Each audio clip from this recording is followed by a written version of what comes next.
بذكر الله ترتاح القلوب وتنزاح المتاعب والكروب.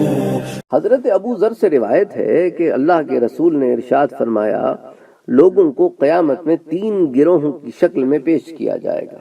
ایک گروہ بخشش کی امید میں ہوگا، لباس پہنے ہوئے سوار ہوگا. ایک گروہ میں سے کچھ پیدل چلتا ہوگا اور کچھ دوڑتا ہوگا، اور ایک گروہ کو فرشتے چہروں کے بل گھسیٹتے ہوئے پیش کریں گے. تو یہ ذکر ہے فرشتے منہ کے بل جن کو گھسیٹیں گے ان کا اس حدیث میں ذکر ہے.